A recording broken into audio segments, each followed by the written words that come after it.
veux rattraper le temps perdu sans courir à ma perte. Je ne me tempère plus, le flow sera une putain d'affaire.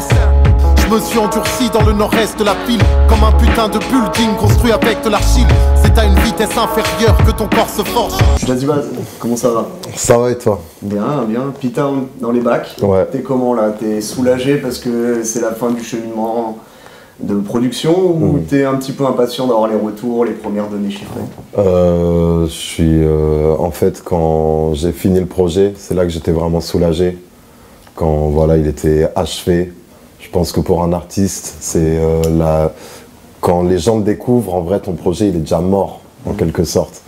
Parce que dans le processus de création, il n'y a plus rien à faire, en fait. Donc la pression, elle est relâchée, tu vois. Là, c'est justement, j'ai des retours très positifs, je suis content. Là, c'est que du chill, tu vois. Il n'y a plus de pression. Tu peux nous expliquer un peu le concept? Bon, P-Town, on en a deviné que c'était Paris. Sur les routes du 314, P-Town, ce truc avec le chiffre Pi. C'est juste une manière d'appeler Paris. P-Town, 314, c'est une manière de dire Paris comme on peut dire Paname ou autre appellation. D'accord. Il y a une notion d'infini ou pas? On sait que voilà. Du coup, je m'amuse après avec le terme et je le développe, etc. Et je m'amuse avec toutes les interprétations qu'on peut faire avec le chiffre 314, etc. Mais à la base, c'est juste parce que Paris, ça commence par un P, et que si tu le dis en anglais, c'est genre pi, et que pi, ça peut faire le signe mathématique qui est égal à 3,14. Ça devient un peu... on croit que c'est compliqué, mais en fait, non, tu vois, c'est juste... Ce projet, tu l'as réalisé intégralement en autoprod. Tu peux nous expliquer un petit peu comment ça s'est fait? Du coup, j'ai la chance d'avoir un studio à disposition parce que avec des potes de mon collectif Grande Ville, on a monté un studio.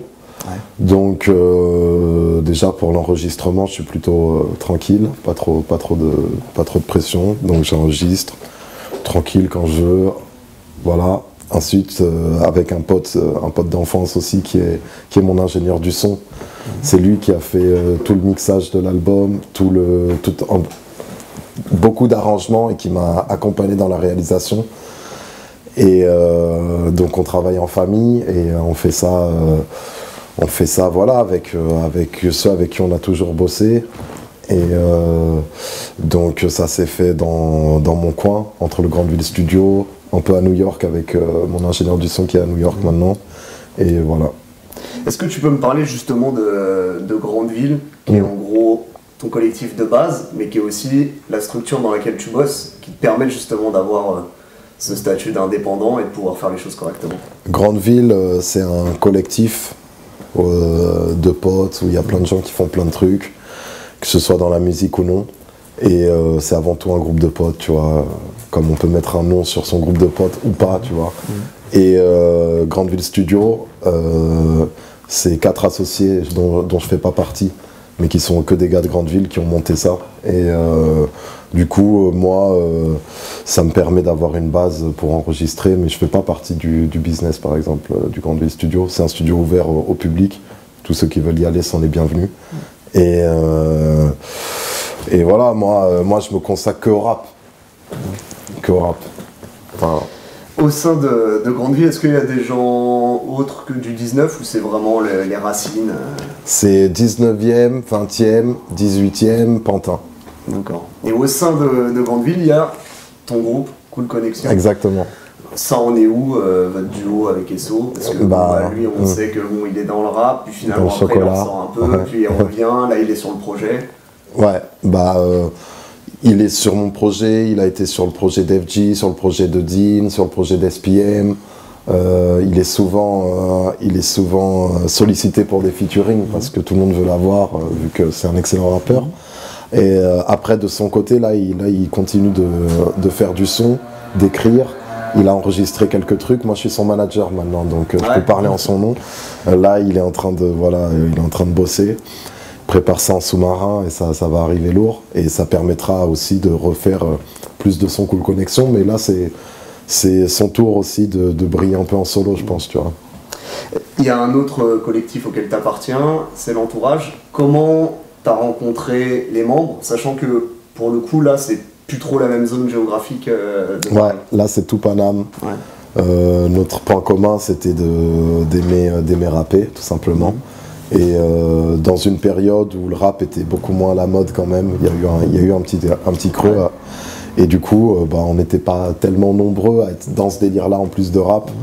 Donc on s'est très vite connectés, sans compter le fait que c'est le rassemblement de plein de petits groupes qui se connaissent déjà depuis soit l'enfance, etc. Donc voilà, un groupe de 4, un groupe de 4, un groupe de 4, et ça donne l'entourage, tu vois. On se connectait, je pourrais même plus te dire comment, tu vois. À force d'être partout, on se croisait 2-3 fois, et voilà. La progression que tu as eue grâce justement à évoluer dans un collectif, notamment, je devais te parler de rythme d'écriture, où toi tu as été très perfectionniste à la base, où en gros tu jetais plein de trucs, tu restais très longtemps sur un morceau avant d'accepter de le sortir. Eux qui envoient, voilà, quelles étaient vos influences, l'émulation aussi d'être tous ensemble, en quoi ça t'a permis d'évoluer je pense que c'est comme si, je sais pas, t'es un joueur de foot et que tu joues au Real Madrid, tu vas forcément plus progresser que, no offense, tu jouais à Lens ou je sais pas où, tu vois. Donc, ou au Paris FC, tu vois. Et du coup, moi, vu que j'admire beaucoup de techniques diverses et variées que peuvent développer mes partenaires dans l'entourage, ça m'a toujours poussé à être meilleur, et je pense que ça nous pousse tous, tu vois, à progresser. Et j'aime bien le fait que dans l'entourage, on peut constater, si on se penche un peu sur le truc, qu'entre des sons un peu plus à l'ancienne et maintenant, tout le monde évolue, tout le monde progresse. Et nous, ça nous tient à cœur de progresser, tu vois, de s'améliorer dans notre rap. Donc c'est bien d'être dans une bonne équipe pour ça, je pense. Quand tu dis sur ma clique, ils ont d'horribles stéréotypes, tu fais référence à quoi? Alors là, très précisément, quand je dis ça dans le roseau, je dis voilà, sur ma clique, ils ont d'horribles stéréotypes, pourtant elle est composée de profils hétéroclites. Je dis tout simplement que sur ma clique, au sens très large, on va souvent juger les gens de façon à l'apparence, etc. Alors qu'en général, tu trouves de tout, et tu trouves de tout partout, dans n'importe quel groupe social même. Tu trouves des bons, des méchants, tu vois, donc c'est ça que je voulais dire. Faut pas, voilà. C'est quoi, c'est l'image collective de rappeurs blancs? C'est quoi? Est-ce que déjà il y a une discrimination dans ce sens? Non, là je parlais pas du tout de ça. Ah, ça peut être un stéréotype, hein. Oui, bien sûr, ça peut être un stéréotype. Mais là, en l'occurrence, je parlais pas de ça. Au contraire, je parlais plus justement d'une discrimination un peu plus classique, on va dire, envers des gens de quartier ou, tu vois, à l'embauche, etc., des choses comme ça. Mais nous, on a eu cette image, oui, de groupe rappeurs blancs. Ça, c'est un débat qui n'a pas lieu d'être. Il y a des Rebeux, il y a des Renois dedans. Déjà, dans l'entourage, oui, on est quand même un groupe très métissé, horrible ce mot, mais justement, il y a des profils hétéroclites. Et moi, je peux te parler, moi, en tant que rappeur blanc. Alors là, par contre, je peux t'en parler. J'ai jamais vraiment souffert on me dit, ah ouais, je sais pas quoi. Enfin, je pense que moi, j'ai pas souffert de ce que le FN n'arrête pas de parler du racisme anti-blanc. J'en ai jamais souffert. Au contraire, j'ai constaté plutôt que, par exemple, moi, en tant que blanc, on va toujours me considérer comme un Français. Alors que, par exemple, moi, en l'occurrence, mes deux parents, ils sont pas nés en France, ils sont arrivés... même pour ma mère assez tard, tu vois, et alors que des potes... Non, elle est venue d'Argentine à 20 ans. Et mon père, il vient d'Italie. Il est venu avec ses parents quand il avait genre 10 ans. Alors, les origines polonaises, en fait, ma famille d'Argentine, c'est des immigrés lituaniens, polonais, qui sont allés en Argentine. Ouais, donc ils ont fait un peu le tour du monde. Voilà. Au final, et du coup, j'ai pas de sang français. Je suis très fier d'être français. Et on me considère toujours en tant que Français dans la société. Par contre, c'est vrai que des potes même antillais, donc ils sont français depuis des générations, ils peuvent être sujets à des remarques par rapport à leur identité française, tout simplement. Donc moi, justement, en tant que blanc, je constate plutôt ce genre de paradoxe qui sont un peu ridicules, quoi. Donc, et dans le rap, dans le milieu du rap, sincèrement, j'ai jamais, enfin moi de manière personnelle, je sais que sur internet on voit des coms, ouais c'est un groupe de blancs, machin, truc. Ça reste internet. Hein. Ouais, non, mais dans la vraie vie, j'ai jamais été confronté à aucun problème. Je trouve vraiment que, je trouve pas qu'il y ait de racisme spécialement anti-blanc dans le rap. Donc t'es plutôt d'accord quand Nekfeu dit c'est plus facile quand t'es blanc, en tout cas dans le milieu du rap, ça t'écarte. Non mais pour les médias, ça peut, ça dépend, hein. Ça dépend ce qu'ils recherchent le média à un moment X ou Y, mais selon ce qu'ils recherchent, des fois ça peut t'avantager. Je pense quand même que l'essentiel c'est de faire de la bonne musique. Hein. Après, bon voilà quoi. C'est la couleur de peau, on devrait un peu tous s'en battre les couilles, quoi. Tu vois. Tu parles beaucoup de relations humaines dans ton projet. Je prends pour exemple Sur les chemins de Trompe de Fallope. Déjà, est-ce que c'est des récits autobiographiques dans ces deux morceaux ou c'est totalement de l'invention? Non, Les chemins, oui. Ouais. Trompe de Fallope, c'est, on va dire, basé sur des faits réels et après, donc ça part en couille. Tu couches avec des nanas en couple alors? Ah bah, j'espère pas, hein, mais on sait jamais. Ça a pu arriver, je sais pas. Mais le but de Trompe de Fallope était de s'amuser à faire des jeux de mots, tu vois, se marrer sur le sujet de l'adultère, qui est un sujet un peu rigolo, tu vois. Et puis avoir une chute un peu inattendue aussi. Voilà. Ouais. Et après, les chemins, c'est plus du vécu et de ce que un peu tout le monde a déjà vécu, hein, tu vois, c'est la vie, quoi. Donc, ça peut pas tellement être fictif, c'est un truc trop général, quoi, ça arrive tout le temps. De être avec quelqu'un, une meuf, et ne plus être avec elle, ou avoir un pote et se perdre de vue, tu vois. Dans ce morceau, là on parle de Sur les chemins, t'as samplé, je crois que c'est La Clica, si je me trompe pas. Il y a Fab, ça c'est clair. Le deux, ouais, c'est Roca. C'est des références, pourquoi t'as choisi ça? Enfin, j'imagine que déjà c'est du rap qui te parle et avec lequel t'as grandi. Oui. Autant placer des scratchs de rappeurs que tu kiffes, tu vois. Donc voilà. Fab, Roca, ça représente du rap que j'ai écouté, qui m'a influencé tout simplement. Donc voilà quoi. Pourtant, dans le Roseau, pareil que tu samples une phase sortie d'un film, j'imagine. Si les anciens ne laissent pas les jeunes prendre leur place, comment notre art peut-il se renouveler? T'as l'impression qu'il y en a qui vous empêche justement de prendre la relève, ou finalement non, ça s'est fait naturellement? Non, je la pense pas, cette phrase. Ouais, je suis même pas d'accord. C'était juste pour habiller le truc. En fait, je pense sincèrement que tout le monde peut faire sa place, que personne n'a aucune place à laisser, que si t'es bon et que tu travailles, tu vas te créer ta place, et elle peut s'adresser, voilà, à la limite, à certains anciens aigris qui, eux, justement, veulent s'accrocher à leur place et dénigrent les jeunes et parlent mal de nous, etc. Comme si, justement, on voulait leur place à eux, alors que non, pas du tout. Chacun, il y en a pour tout le monde, je pense. Alors, toi, les débuts dans le rap, au début, c'était un peu un délire d'ado, on va dire. Ouais. T'as saigné les open mic, t'as fait les soirées Canaille Kikit. Et puis finalement, au fur et à mesure, tu as pris goût et puis c'est devenu sérieux. Ouais. C'est quoi le basculement? Le basculement, c'est... je rappais par passion, donc je rappais voilà, de temps en temps, je me rendais des open mic, je rappais mes petits textes que j'avais. Je me butais pas spécialement, franchement, à écrire des millions de textes. J'en avais 4-5. Je les rappais à l'occasion, j'aimais beaucoup, voilà, tu vois, être avec les autres. On allait souvent sur un terrain vague, on rappait, en général, voilà, tous les week-ends. On aimait bien se réunir et se taper des barres, tu vois, et moi j'avais 4-5 textes, tu vois, et je les rappais. Quand au bout d'un moment, ça a commencé je commençais à me demander ce que je vais faire de ma vie aussi, parce que j'allais un peu à la fac, mais finalement, j'étais inscrit, mais j'y allais pas. On commençait à avoir des opportunités dans le rap, sur internet, on commençait à faire parler de nous. Je me suis dit, je vais m'y mettre plus sérieusement, tu vois.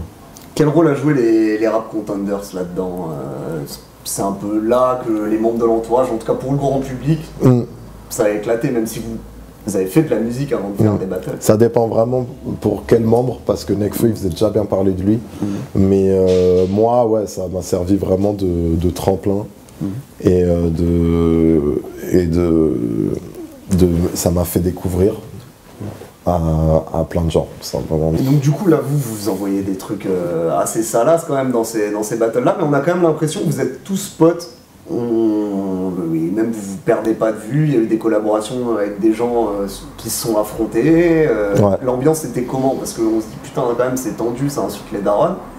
Et au final, finalement c'était bon enfant. Ouais. Bah t'as tout dit, hein. C'est que en fait il y a des gens qui se sont clashés, qui avaient déjà fait des morceaux ensemble ou qui ont fait après des morceaux ensemble. Il y a beaucoup de gens qui s'entendent bien, même s'il y a des gens qui sont pas potes. Spécialement, ils n'ont rien l'un contre l'autre et ils font un clash. C'est vraiment pour confronter deux MC et voir qui a écrit le meilleur texte, qui est le plus rentre-dedans, qui est le plus marrant, qui a les meilleures rimes. Donc, je pense que c'est important d'être bon esprit pour justement arriver à se faire remarquer dans ce genre de truc, parce que si tu respectes pas ton adversaire, tu vas avoir des surprises. Et après, comme partout, bien sûr, vu qu'on est beaucoup, il y a eu des gens qui s'aimaient pas, mais c'est vraiment anecdotique. Genre, sinon, s'il y a vraiment une bonne ambiance, c'est une ambiance saine, tout simplement. L'exercice, de toute façon, voilà, on sait, on vient pas à un clash par hasard, on sait à quoi s'attendre, et c'est le jeu, c'est tout simplement le jeu. Donc, soit tu acceptes les règles, si t'aimes pas qu'on t'insulte, bah t'y vas pas, et puis voilà. Toi, tu as remporté tes matchs, en tout cas face à Wojtek, face à Pandore, face à Gaiden. Est-ce que quand même tu as des regrets, sachant que quand tu perds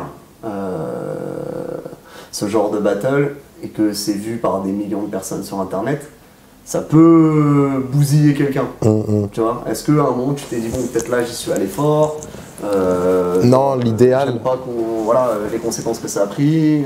Le clash qui a le plus marché auquel j'ai participé, c'est celui contre Wojtek.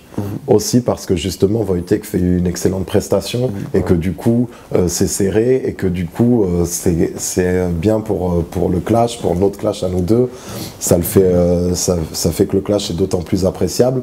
Et ce qui s'est passé avec Pandore par exemple, c'est que malheureusement elle a oublié son texte. Donc moi je vais pas dire que justement j'aurais dû y aller plus mollo. Je pense que c'est très dommage qu'elle ait oublié son texte, parce que déjà c'est dommage pour le clash, et c'est vrai que c'est relou parce qu'après les gens ils te jugent presque que à des battles. Genre on a vu dans l'entourage avec notre pote FG qui aussi avait oublié son texte une fois, il a pris super cher sur internet, et surtout après ça te colle à la peau là, tu vois, ça va faire 5 ans, on en vient à parler de ça, alors que Pandore, justement, j'ai juste envie de dire qu'il faut écouter ses projets, il faut aller voir, elle a joué dans un film, il faut suivre son actualité hors de ce clash où elle a oublié ses paroles. Oui, ça va pour elle, tout va bien, là, au niveau exposition, tout ça, elle est quand même... Abja, elle fait son truc. Elle est passée à autre chose, ouais, les gens sont passés à autre chose. Ouais, mais pas tout le monde, justement. Donc j'invite les derniers résistants à pas casser les couilles et à aller se prendre du rap et apprécier un peu ce qu'elle fait, et voilà quoi. Tu vois ? Toujours dans ce délire un petit peu provocateur, quand tu dis la flicaille c'est comme les wack rappeurs, pour exister il leur faut du matraquage. Ça veut dire quoi? Ça veut dire que ceux qui sont exposés sont pas forcément les bons, et que c'est par le fait qu'ils soient largement diffusés qu'ils ont leur place. Non, ça veut pas dire ça. C'est pas de la méritocratie pour toi en fait? Ça veut dire que pour les wack rappeurs, donc vraiment pas ceux qui sont exposés nécessairement, ceux qui sont nuls, exposés ou non, ils auront besoin de matraquage pour exister.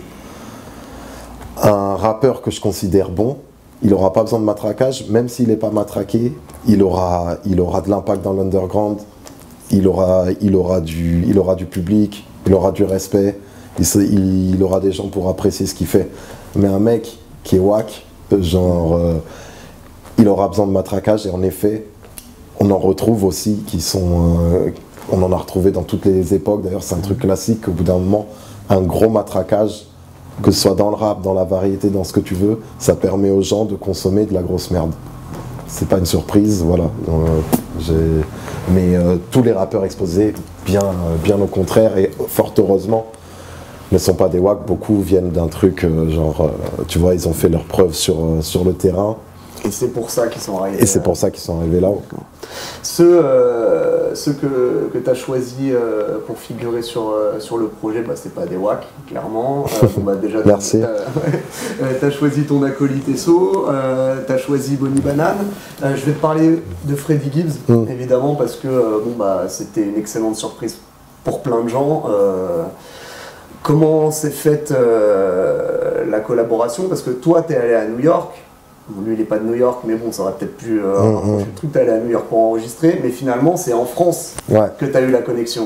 Est-ce que tu peux déjà me raconter l'enregistrement à New York et comment s'est faite ce featuring? Moi, à New York, j'y suis resté 3 mois, tu sais, c'est le maximum en mode touriste, donc j'ai pas fait tout mon album là-bas, mais et j'ai pas enregistré ce track là-bas, je l'ai enregistré à Paris. Ce qui s'est passé, c'est que j'allais voir des concerts de Freddie Gibbs en tant que spectateur, et j'ai rencontré son tourneur Europe, qui est un Français, qui s'appelle Maxime Robin, à qui je place une grosse dédicace. Et il m'a proposé déjà dans un premier temps, un premier concert, il m'a dit vas-y viens dans les loges, je te présente Freddie Gibbs et tout. Et j'étais avec un pote qui kiffait Madlib, il y avait Freddie Gibbs et Madlib, on a rencontré les deux, tout, chill, bon voilà, cool. Et à un autre concert après, il m'a dit vas-y, faut vraiment qu'on organise un feat et tout, tu vois, c'est le tourneur qui m'a dit ça, donc c'est lui qui a pris les devants, qui a tout organisé. Et j'ai pas eu à m'occuper de grand chose, c'est pour ça que je lui dois beaucoup, parce que dans un moment où Freddie Gibbs revenait en France et il faisait plusieurs dates, dont une à Lyon, avant d'en faire une à Paris, le tourneur a dit vas-y, à Lyon il sentait que Freddie Gibbs il était chaud d'aller en studio. Ils sont allés dans le studio d'un gars qui s'appelle Lino, à qui je place une grosse dédicace aussi. Ils ont enregistré sur des prods que j'avais envoyés, dont la prod d'Everydays, qu'il a kiffé. Dédicace à Everydays, c'est le moment des shout-outs. Et Maxime Robin m'a appelé, m'a dit ouais, on a enregistré, vas-y demain viens au concert à Paris, comme ça tu le check et tout, machin truc. Il a enregistré, il a kiffé, je vais t'envoyer le truc, c'est du lourd, j'ai écouté, c'était une baffe son couplet, j'étais trop content. Et voilà. Après moi j'ai fait mon truc, tu vois. Janziba, est-il un mec attaché à l'éthique et au travail d'équipe? Acharné, je me caractérise tel un casanier ravagé, souvent tracassé, qui se moque de la mode quand la mode est à la bêtise.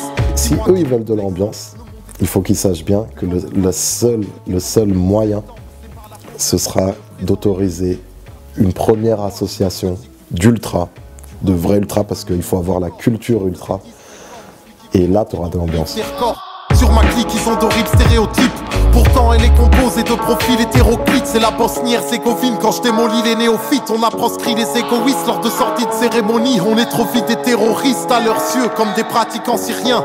En arrivant si loin, on est des gars qui s'en tirent bien. Les regrets d'un trafiquant qui craint le châtiment divin, mais qui, comme Paris en Ligue 1, facilement se distingue.